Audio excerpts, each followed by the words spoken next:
மச்சான் யார் வருது, நான் போய் லவ் சொல்ல போறேன். சரி மச்சான்.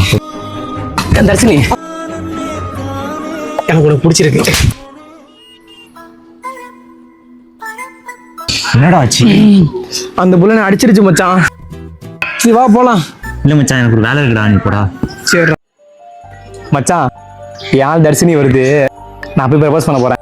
ஏய் வேணாண்டா, ஸ்கூல்ல ஒன்று அடிச்ச மாதிரி செருப்பை கழட்டி அடிச்சிட போகுது. பரவாயில்லடா, நோட்டபடி. தர்ஷினி, ஸ்கூல் டைம்ல நான் உன்கிட்ட லவ் சொன்னேன், நீயும் அடிச்சிட்ட. இப்போ மறுபடியும் சொல்றேன், பிடிச்சிருக்கா? கார்த்தி, ஸ்கூல்ல நீ என்கிட்ட வந்து சொன்னப்போ நான் அடிச்சிட்டேன், கோச்சுக்காத. எனக்கு உன்னை ரொம்ப பிடிக்கும். உன் கூட ஒருத்தன் வடக்கன் மாதிரி சுத்துவான்ல, அவன் கூட மட்டும் சேராத. எக்ஸ்கியூஸ் மீ, உங்களை எனக்கு ரொம்ப பிடிக்கும். இங்க பாரு, அவனை கையால் அடிச்சு ஒன்னு செருப்பால் அடிச்சிருவேன். ஒழுங்காங்க நான் வந்துடுறேன். நல்ல நண்பன்